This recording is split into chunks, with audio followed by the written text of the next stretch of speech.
This was an act of targeted political violence. Peaceful discourse is the foundation of our democracy. We don't settle our differences with violence or at gunpoint.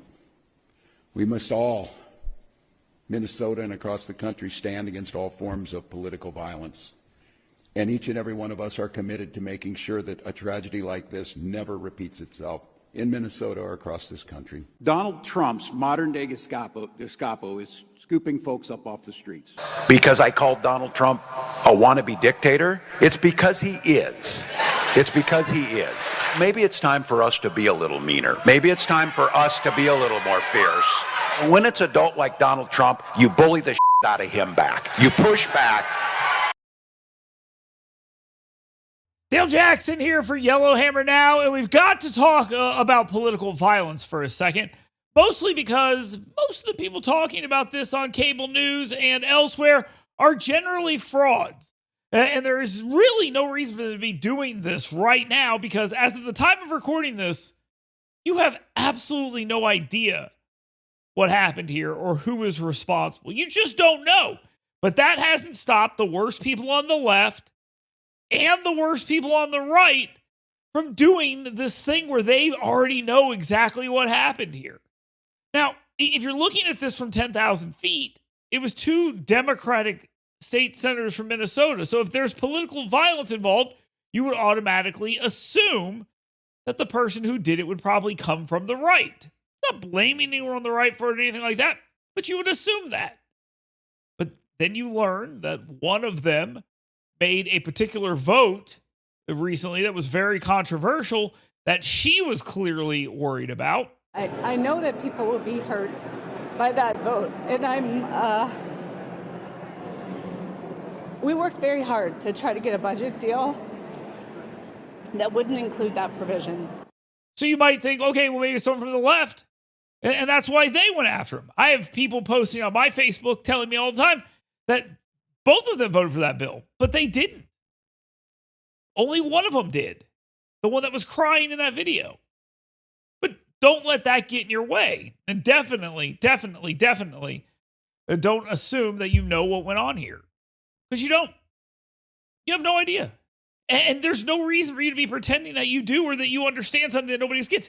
At this point, you're just guessing. And if you're right, you then get to say, oh, I was right. And if you're wrong, well, you just don't say anything. That's generally how it works. Now, what's more galling than that, because mostly that's just idiots online and smaller figures, but some working at cable networks and stuff like that. But then it works its way into maybe, I don't know, the Sunday morning news shows where this stuff isn't supposed to happen. Listen to Kristen Welker, a complete clown at NBC. I also want to ask you about the enforcement to date. As you know, there has been outcry. We've seen protests across the country because of the enforcement policies. You wrote an op-ed supporting President Trump's decision to send in federalized National Guard troops and active duty Marines to California. You referred to it as the threat from the radical left, an overwhelming show of force to end the riots, and talked about communities being terrorized. Given the amount of tension in the country right now, is that really the language to use? Yes, when you see left-wing street militias who are throwing bricks and frozen water bottles at police officers and shooting them with fireworks, and unfortunately you have mayors and governors in some places that won't allow police to maintain order, the next step is to call in the National Guard. And if the governor won't call in the National Guard, then the president has to federalize them. We always hope that the local police are allowed to do their job and have sufficient numbers to do their job to maintain order and protect innocent life and property. But if they can't or they're not allowed to, the National Guard has to be on scene to restore civil order. LAPD says they were handling when things turned violent yesterday. They fired rubber bullets, but they said they had it under control. The LA police chief said last weekend that his forces were overwhelmed and they couldn't manage the situation. Somehow the language Tom Cotton is using here is apparently the problem, which nobody actually believes. Nobody, not even the person asking the question. Because in LA, we were told that everything was peaceful until Trump got involved. Yeah, and that makes absolutely no sense because that's not true. Trump got involved because it wasn't peaceful. So we were told that it was peaceful until the National Guard showed up. They're the ones that made it crazy. It's just nonsense. Absolute nonsense. And if we're pretending that what Tom Cotton said about putting down these rioters is somehow causing these problems, what about these clips? I just don't even know why there aren't uprisings all over the country, and maybe there will be. People need to start taking to the streets. This is a dictator. You know, there needs to be unrest in the streets for as long as there's unrest in our lives. Enemies of the state. Show me where it says that protests are supposed to be polite and peaceful.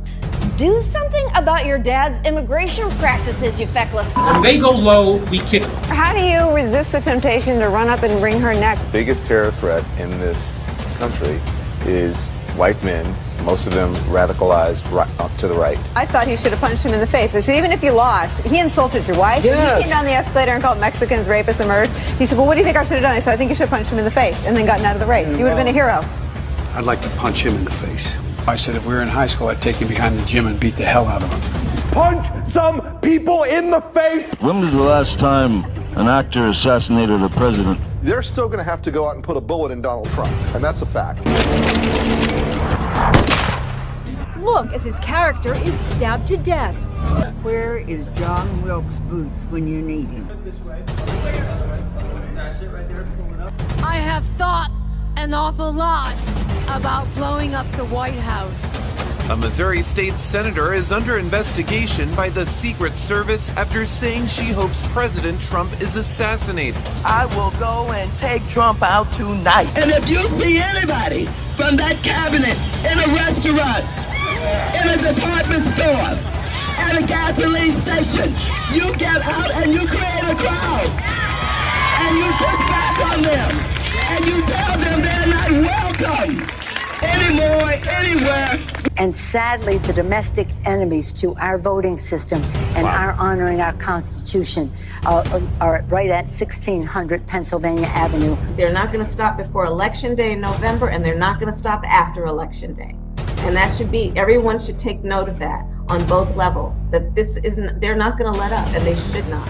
If you think we're rallying now, you ain't seen nothing yet.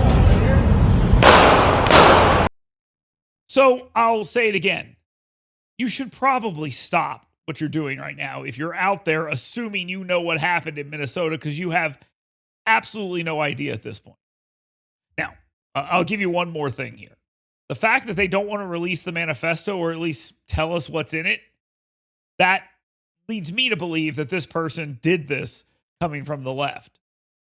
It just does. But again, that's an assumption. I don't know. So I wasn't out there running around saying that.